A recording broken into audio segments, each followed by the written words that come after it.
వందే మాత్రం. నేను మీ journalist Navata. Welcome to our voice. Cockroach Janata Party పేరుతోటి దేశంలో అలజడి సృష్టించి ప్రభుత్వాన్ని కూల్చే ఒక పెద్ద కుట్ర జరుగుతుంది. ఆ కుట్రలో భాగంగానే భారత్లోని జెన్జీని రెచ్చగొట్టే ప్రయత్నం చేస్తుంది. ఇక్కడ నీట్ విద్యార్థుల మీద ప్రేమ కంటే కూడా దేశం మీద, ధర్మం మీద ద్వేషం ఎక్కువగా కనిపిస్తుంది అని చెప్పడానికి ఒక 10 సాక్ష్యాలను మీ ముందుకు తీసుకొని వచ్చా.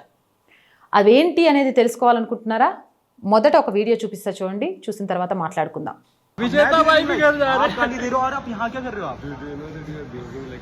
अच्छा अच्छा, मैं क्या क्लोन कर रहा हूँ आप मुझे बताइए, क्या क्लोन कर रहा हूँ?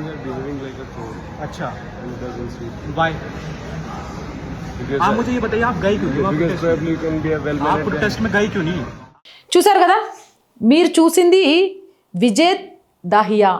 ఈ విజేత్ దాహియా ఎవరో మీకు తెలుసు కదా. ఈ సిజేపీ కాక్రోచ్ జనతా పార్టీకి సంబంధించిన ఒక ముఖ్యమైన నేత. ఒక పక్క నుంచి ఢిల్లీ జంతర్ మంతర్ దగ్గర నుంచి పార్లమెంట్ వరకు చాలా భారీ ఎత్తున నిరసన వాక్ జరుగుతున్నప్పుడు వీడు మాత్రం రైల్వే స్టేషన్ నుంచి ఎస్కేప్ అవ్వడానికి సిద్ధమయ్యాడు. ఎక్కడికి వెళ్తున్నారు మీరు అని అడుగుతున్న అబ్బాయికి సంబంధించి మాటల్ని కూడా పట్టించుకోకుండా తన దారిన తాను వెళ్ళిపోతున్నాడు. మరి ఉద్యమం చేయాలి, విద్యార్థుల పక్షాన నిరసన చేయాలి, విద్యార్థుల కోసం పోరాటం చేయాలని మాట్లాడిన వీడు ఎందుకు ఆ నిరసన కార్యక్రమంలో పాల్గొనలేదు అంటే వీడికి చాలా క్లియర్గా తెలుసు. అక్కడ మనం రాళ్ళు తెప్పించి పెట్టినాం, అక్కడ గొడవలు సృష్టించడానికి సిద్ధమయ్యాం, ఏమైనా జరగచ్చు, అరెస్టులు అవ్వచ్చు, ఎఫ్ఐఆర్లు నమోదు అవ్వచ్చు, అవన్నీ జరిగితే రేపు వీడి భవిష్యత్తుకు ఆటంకం కలగవచ్చు. కాబట్టి అలాంటివేవీ జరగకుండా ఉండేందుకు చాలా క్లీన్గా ఎస్కేప్ అయ్యి ఎంతోమంది యువతను బలి చేయడానికి సిద్ధమైపోయాడు. మరి ఇదా నిరసన అంటే, వీళ్ళ నాయకులంటే? ఇక రెండో వీడియో చూపిస్తా, చూడండి. అంతకంటే మజా ఉంటుంది. भाई इन हिंदुओं से लाख गुना अच्छी है। मुझे मैं 1 बजे रात को जाऊंगी ना, मुझे 1 बजे रात को बंदी खाना बना के उसकी माँ देती है। ऐसी दोस्त है वो मोहम्मदन है, तो ऐसे हिंदुओं से अच्छा तो ऐसे मोहम्मदन ही हो। బొద్దింకల జనతా పార్టీ అదేనండి, కాక్రోచ్ జనతా పార్టీ ఎవరి కోసం ఉద్యమం చేస్తుంది? హిందువులు గొప్పనా, ముస్లింలు గొప్పనా అని చెప్పడానికా? చిచి, హిందువులు దండగా ముస్లింలే చాలా గొప్పవాళ్ళు అని పొగడడానికా? లేకపోతే విద్యార్థుల భవిష్యత్తు కోసమా?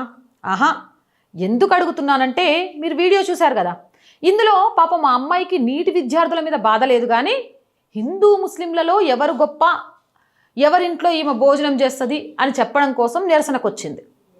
మత విద్వేషాలను రెచ్చగొట్టాలి అని చూసే ఇలాంటి వాళ్ళకి విద్యార్థుల పేరుతో జరుగుతున్న నిరసనతోటి సంబంధం ఏంటి? ఇది దేశాల్లో చిచ్చు పెట్టి విభజించి పాలించడం ద్వారా ఈ దేశాన్ని ముక్కలు చేసే కుట్ర అవునా కాదా? ఇక మూడో వీడియో చూపిస్తా, చూడండి.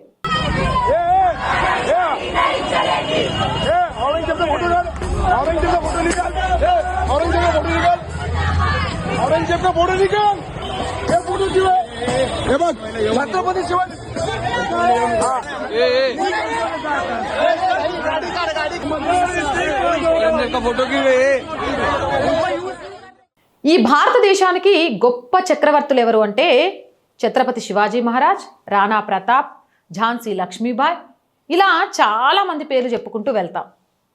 వీళ్ళు ప్రొటెస్ట్ పేరుతోటి చూపిస్తున్న ఫోటో 3rd క్లిప్ చూశారు కదా. ఔరంగజేబ్ ఏం చేసిండు వీడు?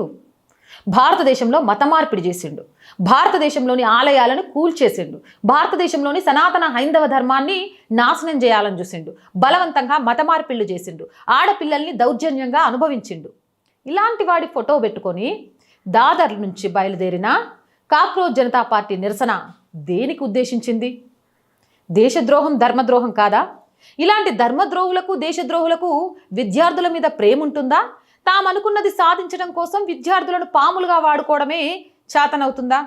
మీరే చెప్పండి. ఇక 4th వీడియో. भाई हमें रोकने की कोशिश मत करना, क्योंकि मौली जागरे से हूँ। हाँ, चंडीगढ़ मौली जागरे से पहले बता रहा हूँ। कोई भी अगर रोकेगा, अगर किसी ने भी रोकने की कोशिश करी. మీరు చూస్తున్నారు కదా, వీడి పేరు ఫన్నీ ఖాన్. నన్నెవరైనా ఆపితే రాయి తీసుకొని కొడతాడట.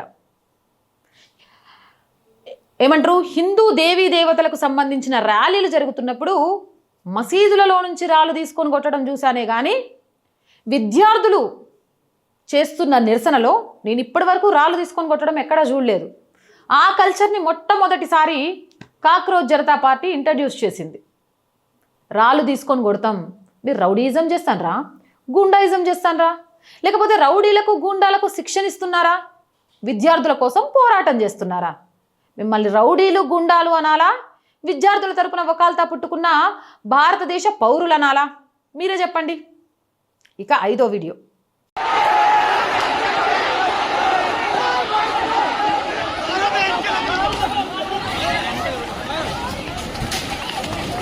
ఇక గంజాయి మొక్కతో పాటు కొందరు పాపం పోలీసులే కాక్రోచ్ జనతా పార్టీ యువత మీద దాడి చేస్తున్నట్టుగా వీడియోలు చూపించింది. అక్క, మరి ఇక్కడ పోలీసుల మీద జరిగే దాడి, పోలీసుల మీద చేస్తున్న అటాక్, దరిదాపు 100కు పైగా పోలీసులు గాయపడ్డారు. అందులో 5గురి పరిస్థితి చాలా ఘోరమైన గాయాలయ్యాయి. పోలీసుల దగ్గర పర్మిషన్ తీసుకోవాలా ఒక నిరసన చేస్తున్నామంటే? అసలు పర్మిషన్ లేకుండా నిరసన ఎవరు చేయమన్నారు? పర్మిషన్ లేకుండా నిరసన చేయడమే తప్పంటే ఎక్కడి నుంచి అయితే ఆంక్షలు ఉన్నాయో ఆంక్షల బ్యారికేడ్లు దాటి దూకి పోలీసుల మీద కొట్టడం పెద్ద తప్పు. పోలీసులు ఏమన్నా చాతగానోళ్ళ? పోలీసులు ఏమన్నా మీరు కొట్టుంటే కొట్టండి అయ్యా కొట్టండి అని కొట్టించుకోవాలా? మీరు కొడుతున్నప్పుడు ఏం చేస్తారు? మిమ్మల్ని ఆపడానికి ప్రయత్నం చేస్తారు, టియర్ గ్యాస్ వాడతారు, లాఠీ చార్జ్ చేస్తారు, లేకపోతే మీరు రాళ్ళేసి కొడుతుంటే, మీరు రప్పలేసి కొడుతుంటే అమ్మో ఇక్కడికి వచ్చిన వాళ్ళు కావాలనే విధ్వంసం చేస్తారు, రాళ్ళేసి కొట్టినా రప్పలేసి కొట్టినా మా ప్రాణాలు పోయినా అని శాంతియుతంగా కూర్చుంటారు అనుకుంటారా?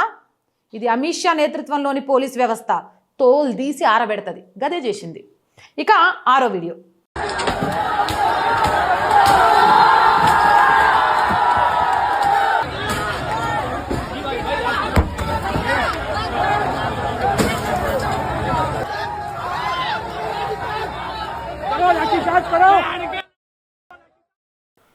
చూసారా, నిరసన చేసే వాళ్ళు ఏమనాలి?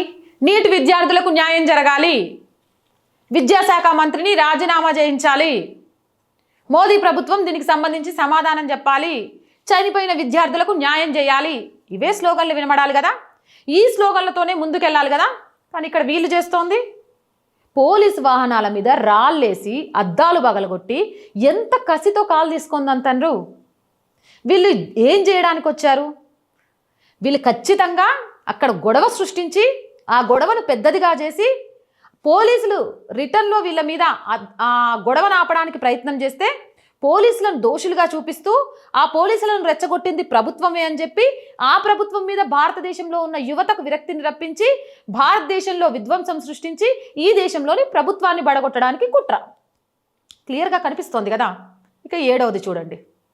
संसद उखाड़ दिया जाएगा, इस्तीफा नहीं मिला तो उखाड़ दिया जाएगा, सब कर दिया जाएगा, नेपाल उखाड़ दिया जाएगा, नेपाल नेपाल नेपाल नेपाल बनेगा. వీడు ఇంకొంచెం క్లియర్గా అంటే ఇప్పటిదాకా వీళ్ళన్నీ కూడా ఇండైరెక్ట్గా చేసిండ్రు, వీడు డైరెక్ట్గానే చెప్తాడు నేపాల్ తరహా చేస్తామని. మీ అందరికీ తెలిసిందే కదా, నేపాల్లో జంజీని రెచ్చగొట్టించి అక్కడ పార్లమెంటు భవనాన్ని ధ్వంసం చేసి అక్కడ ప్రధానమంత్రి ఇంటిని ధ్వంసం చేసి ఏం చేసిండ్రు. వీడు డైరెక్ట్ చెప్పేసిండు, మేము పార్లమెంటు మీద దాడి చేస్తాం, మేము సంసద్ భవన్ మీద దాడి చేస్తాం, మేము నేపాల్ తరహా ఉద్యమం తీసుకొస్తాం. అరే పిచ్చి లేని దిమాగ్ తక్కువడా, నువ్వు అనుకున్నట్టు నేపాల్ జంజీలు కాదు ఇక్కడ ఉంది, భారత జంజీలు. భారతదేశాన్ని నిజంగా డెవలప్ చేస్తుంది ఎవరు, ఈరోజు భారతదేశానికి ఎవరు అవసరం అనేది వాళ్ళకు చాలా క్లియర్గా తెలుసు. అందుకే మీరు ఎంత రెచ్చగొడుతున్నా వాళ్ళంత కామ్గా ఉన్నారు. ఇప్పుడు చెప్పండి, ఇలాంటి వాళ్ళకు సపోర్ట్ ఇచ్చి వీళ్ళనక మనందరం వెళ్దామా, దేశాన్ని విచ్ఛిన్నం చేసుకుందామా? ఇక 8వ వీడియో. हम भूल जाएंगे कि हम एक संवैधानिक देश में रहते हैं. प्रधानमंत्री को बिल्कुल, हम एक संवैधानिक देश में रहते हैं, हम संविधान की बहुत इज्जत करते हैं. लेकिन जब जनता पे जुल्म होगा तो फिर ये सरकार को बख्शा नहीं जाएगा. PM మోడీని కొడతాను. నీ పక్కనున్న ఫ్రెండు, నీ ఎదురుగున్న నీకు శత్రువు అనుకున్నావా PM మోడీని కొట్టడానికి? కరెక్ట్గా నీ మీద కాన్సన్ట్రేట్ చేసి ఉండరు. చేసి ఉంటే నీ హిస్టరీ మొత్తం బయటకు వచ్చి బొక్కలు చూరా చూరా బయటికి కనబడకుండా చేస్తారు.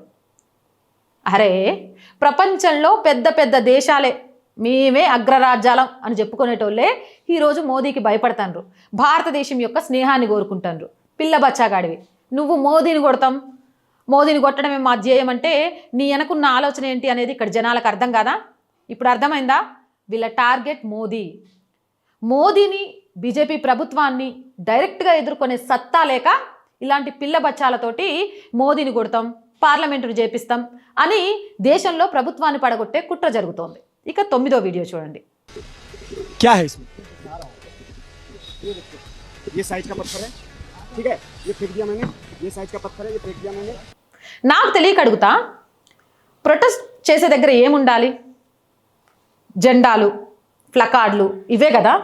ఒక లారీ నిండా రాళ్ళు ఇటుకలు ఎందుకు పెట్టిండ్రు? కరెక్ట్గా నిరసన జరిగే టైంలోనే ఆ లారీ వచ్చి అక్కడ ఎందుకు ఆగింది?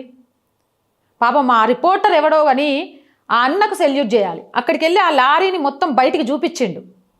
అంటే వీళ్ళు పకడ్బందీ ప్లాన్ ప్రకారం ఒక లోడు రాళ్ళు తెచ్చుకున్నారు ఆడిసిరి కొట్టి జనాల్ని చంపనీకి.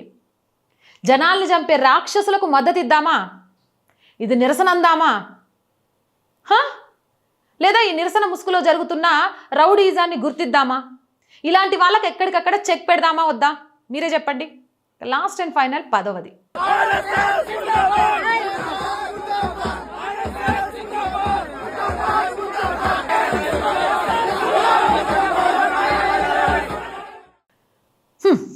ఈ దేశంలో ప్రతి ఒక్కడికి ప్యాషన్ అయిపోయింది. ఏంటో తెలుసా? నిరసన పేరుతోటి దేశాన్ని అవమానించడం, ధర్మాన్ని అవమానించడం, ఆర్ఎస్ఎస్ని అవమానించడం. నాకు తెలియక అడుగుతాను, నీట్ ఎగ్జామ్ పెట్టింది ఆర్ఎస్ఎస్ఆ? నీట్ ఎగ్జామ్ పేపర్ తయారు చేసింది ఆర్ఎస్ఎస్ఆ? నీట్ ఎగ్జామ్ రిజల్ట్ అనౌన్స్ చేసింది ఆర్ఎస్ఎస్ఆ? ఆర్ఎస్ఎస్కి నీట్ ఎగ్జామ్కి ఏందిరా సంబంధం? ఏం చేస్తానో కూడా అర్థం కాని పిచ్చోళ్ళంతా ఒక చోట చేరిండ్రు. అంటే ఆర్ఎస్ఎస్ ఈ దేశంలో ఉన్నంత వరకు ఈ దేశంలో భిన్నత్వంలో ఏకత్వాన్ని కలిపుంచుతుంది. ఈ దేశాన్ని ఉన్నత స్థానంలో నిలబెట్టడం కోసం భారతీయులంతా ఏకతాటిపైకి రావాలి అనే ఒక సంకల్పాన్ని దృఢం చేస్తుంది. కాబట్టి ఈ దేశాన్ని విచ్ఛిన్నం చేయాలంటే మొదటగా ఆర్ఎస్ఎస్ని విచ్ఛిన్నం చేయాలి. అందుకే ఈ తుకుడే గ్యాంగ్ అంతా ఫస్ట్ ఆర్ఎస్ఎస్ మీదే పడుతుంది వీళ్ళలాగా. ఇంకా ఇలాంటివి చెప్పాలంటే కొక్కొల్లలు ఉన్నాయి. కానీ అదంతా చెప్పుకుంటూ పోతే ఒక రోజు మొత్తం నేను దాని గురించే మాట్లాడాల్సి వస్తుంది. ఈ 10 శాంపిల్స్ చాలు. వీళ్ళు నిజంగా విద్యార్థుల కోసం నిరసన చేస్తున్న వాళ్ళు కాదు, దేశాన్ని విచ్ఛిన్నం చేయడం కోసం, దేశాన్ని ముక్కలు చేయడం కోసం, దేశంలోని ప్రభుత్వాన్ని పడగొట్టడం కోసం వీళ్ళు చేస్తున్న ఒక పెద్ద కుట్ర అని తెలియజేయడానికి. ఇలాంటివి అనేకం ఉన్నాయి. చంటి పిల్లల్ని తీసుకొని నిరసనకు రావడం, అక్కడ రాళ్ళేస్తే ఆ పిల్లలకి ఏమన్నా అయితే పిల్లలు చనిపోయారనే ఒక పెద్ద చిత్రీకరించడం, బ్రాహ్మణిజాన్ని, హిందుత్వాన్ని అవమానపరచడం, పాకిస్తాన్కి అనుకూలమైన నినాదాలు పాటలు పాడటం, ఉగ్రవాదులకు అండగా నిలవడం, రాముణ్ణి అవమానించడం, సీతమ్మను అవమానించడం, నీతా అదాని భార్యను తీసుకురావడం, 1 కాదు 2 కాదు కమ్యూనిస్టు భావజాలంతో దేశాన్ని విచ్ఛిన్నం చేయడానికి నానా రకాల పనులు చేసిండ్రు. ఆ పనులకు ఎండ్ కార్డు ఇవ్వడం కోసం నిన్న పెద్ద హైడ్రామా క్రియేట్ చేసిండ్రు. కానీ ఇవేవి పట్టించుకోకుండా భారతీయ యువత మాత్రం మేమేం సాధించాలి, మేము సాధించింది ప్రపంచానికి ఎలా చూపించాలి, ప్రపంచంలో భారత్ని అగ్రగామిగా ఎలా చేయాలని ఆలోచిస్తుంది. కాబట్టి అరే మా భారత జంజీల దగ్గర మీలాంటి డ్రామాలు చూసే టైం లేదు, వాళ్ళు చాలా బిజీగా ఉన్నారు. కాబట్టి ఈ డ్రామాలు కట్టిపెట్టి మూట ముళ్ళ సర్దుకొని వద్దులే, నేను ఆ మాట అనకూడదు, వెళ్ళిపోండి. జై హింద్, జై భారత్.